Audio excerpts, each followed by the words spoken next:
Anyway, let's get into this. This will probably take about 1.5 to 2 minutes. So we got match PLE. Five matches, and I think every one of these are predictable, but I have a feeling that Ryan's going to try to step out of the box again to try to come up with I did with my crazy kooky idea of somebody winning. So I think MJF is going to cash in his briefcase that he won on the weekend, and he's going to cash in Cody. Joker's Wild or whatever from Impact. We're just mixing all brands. What was the AEW? Oh no, one? Joker Wild is AEW. Yeah. Feaster, whatever. Feaster fired. Impact. Feaster fired. Yeah. All right, let's get in it. Randy Orton and Kevin Owens versus the Bloodline, meaning Tama, Tonga, and Solo Sikoa. Who do you got? My gut says Kevin Owens and Randy Orton, but my heart says Tama Tonga and Solo Sikoa has to freaking win this match. Like otherwise, like this whole thing is stupid. Like, oh yeah, hey, we're gonna win, and then just to lose, and losing has consequences, except for me because I can't win anything. So, but I wouldn't put it past the WWE to have Kevin Owens and Randy Orton get the win. But I'm gonna go the Bloodline, Tama Tonga, and Solo Sikoa. They need it, and Orton and Owens will be fine without it. I want to state how I don't understand how the pay-per-view after WrestleMania is the most worthless pay-per-view, and it always has been. Why is the pay-per-view before WrestleMania not? It's the one after, and that makes no sense to me because this should be big time. It should be all titles, banger after banger, getting those storylines going, building new people, and instead we have the Bloodline versus Kevin Owens and Randy Orton. I'm going the Bloodline. If the Bloodline loses, then shut up with it. There's no way you get out of that. Then there's no point. What's the hell? Yeah. Kevin Owens is laying down like he always does, and he's taking that pin. There's no other way. And there's part of me. Actually, I'll save it for later. All right. Now, next match, we got the Kabuki Warriors defending their female or women's tag team titles against Bianca, Belair, and Jade Cargill. Why are the titles changing? You go ahead. Oh, he's not. He's gone. I don't know. I feel like this is when somebody's going to turn. I know I say this every time with Bianca that she's going to turn on Jade Cargill, but this feels like the perfect opportunity. But I just at the same I'm going to pick Jade Cargill and Bianca to win. I think it's Damage Control's time is done.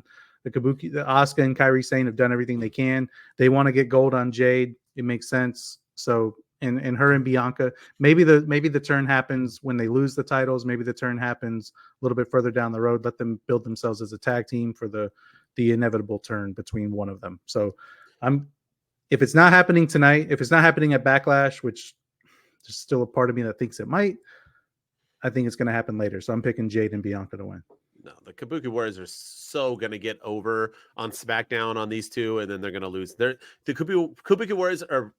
I mean, all women's tag team champions are garbage, but this has been a garbage, pointless run. It's time to give up those belts. They are hyping Bianca Belair every second they can. They're not going to do that without a title. Her and Jade are the next big things. They have nothing for them to do. This reminds me they were of both Sasha. number one draft picks too. 100%. This is all in writing. This reminds me of Sasha and Naomi when they had these two huge superstars but had nothing for them to do, so they gave them the titles. Hopefully we don't get the same ending. But nonetheless, they're winning the belts, and hopefully, finally, we could do something. This is a perfect way to get Jade in. She only has to wrestle half the time, if not less. Get her used to the ring. Get her used to WWE work. Brilliant idea. Next tag champs. All right. All the rest of these are all title matches but one. All right. We got Bayley versus Naomi versus Tiffany Stratton for the women's championship. Who you got? It's too soon for Bayley to lose the title.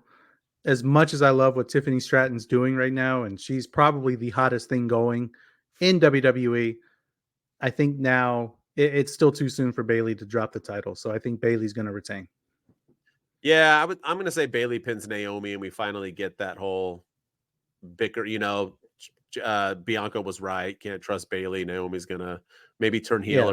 I don't know, but I got Bayley pinning Naomi, keeping the strap. I'm telling you, this is going to be the most uneventful pay-per-view of all time. Oh yeah, it already is. And I feel bad for our friends in France who have been looking forward to a PLE coming their way, and the one right after WrestleMania, they booked this a year ago, and they're like, oh man, this is going to be an epic show. Probably going to get Roman there, and this is what we get. They get the bloodline. Yeah, Bloodline 2.0. But the Timu version of the Bloodline. But literally, yeah. But still, I mean, a 5-match PLE, and like, yeah, they're all predictable matches. I think so. But let's see, because the next one, I think it's not going to be predictable, because I think someone's going to try to pull a rabbit out of a hat. We got Damian Priest versus Jey Uso. Heavyweight championship match. Remember, Jey Uso just got the comeuppance. Yep. Remember that. Remember who you got. So I think this is the one. I see one of two things happening. I see Jey Uso winning and taking the belt off of Priest and becoming the new World Heavyweight Champion, because the Judgment Day did not come to the aid of Damian Priest. On Raw, Damian Priest was like, I don't need you guys. You guys need me. From now on, just stay out of my business. You got that? And they're all like, yeah, we got it. So now I think Damian Priest's selfishness is going to cost him. And then he's going to be like, where were you guys? Why didn't you come out and help me? Like, you told us not to. So I could see that happening. But then I also see the Bloodline, Tama Tonga and Solo Sikoa, with the new addition, Jacob Fatu, coming out and costing Jey the World Heavyweight Championship. Jay's about to win. He's about to do the 5-star yeet splash, or he's going to do the yeet super kick, or he's going to hit him with the yeet bottom or whatever. But he's going to go for the pin. 1-2 yeet, and out comes the Bloodline to beat down Jey Uso, and I think they're gonna. So I think that theory is more likely than the first one. So I'm gonna say Jey Uso loses because of the Bloodline interferes, costs him the title, and Jacob Fatu makes his debut. All right, I like it. Priest is winning the end. They're not putting anything on Jey Uso. Just like LA Knight. Saying yeah does not make a man a champion. Saying yeet does not make a man a champion. So just because he says yeet 8,000 times and people dance to his music does not make him a champ. Damian Priest wins. I think the Bloodline comes out, ends up costing Priest almost. Jey Uso's about to win, and then the Bloodline comes out and helps. And then we finish off Damian Priest bitching and saying all you guys do is cost me, and ending the Bloodline, or ending the Judgment Day, which is stupid. But I don't know why the Judgment Day didn't just get drafted somewhere else. You could have just ended it that way instead of picking them up. That's why. What are we going to do with them after? So yeah, that's why I see one of those two scenarios happening. But I think the more likely one is Jey Uso losing because of the Bloodline. Yeah. All right, let's get into why Paris is paying all their money. John Cena, Cody Rhodes versus AJ Styles for the WWE Championship. Who do you got? Cody Rhodes. I mean, he's not dropping the belt already. I mean, no, I think this is going to be an awesome match, but yeah, AJ's just there to put him over at this point. I feel like that's kind of his MO these days in WWE, is to put guys over, and it's a good first opponent for Cody Rhodes. But yeah, I think Cody's definitely winning. They're not having him end a 1,300-day championship reign to lose at Backlash. So no. Cody's not losing anytime soon. Cody's keeping this belt for like a year. Triple H loves long reigns. Cody's beating AJ. This will be the match of the night. They'll bring it. They'll have 35 minutes and go hard, and maybe 45 minutes. Who knows? But it ends with Cody Rhodes holding the title, and then them kissing or hugging in honor of Dusty after the match. So there you go.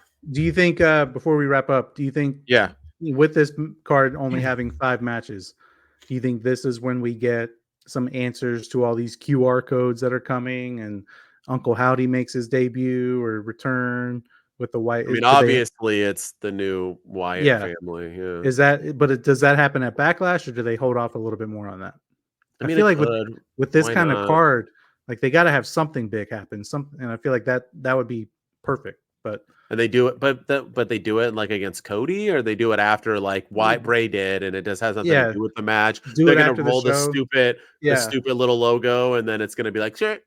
I don't know. I once again, just like you, I'm against this idea. I don't want it at all. I think I don't want Bray Wyatt. Let him rest in peace. It was his ideas. I don't care if it's a brother or not. I wouldn't let my idea is just give to Mason because they were mine. Now they're his, my son. So he just gets to take over everything I built. Doesn't make sense. We're two different people. I don't believe in any of this. I think it's a cheap way of making money off of somebody the WWE refused to make money off of when he was alive. So because they buried that dude. That dude should have been a bigger star than he was, and I'll never forgive WWE for the way they treated him. And I used to say that on this podcast all the time. Oh yeah, all the time. Say, what the heck is going on? So the Goldberg beating that man at the pay-per-view in Saudi Arabia, I'll never forgive them for. Made no sense. Him and Seth in the Hell. This guy lost a Hell in the Cell match by having too many things put on top of him. Yeah. Mick Foley was thrown off of a cage in an attempted murder, and that match continued. It was a no contest in the Hell in a Cell too. It was no contest in a Hell in a Cell match. Yeah, that was the day. He was buried all right. That was it. Yeah. But anyway, that's our week of WWE review.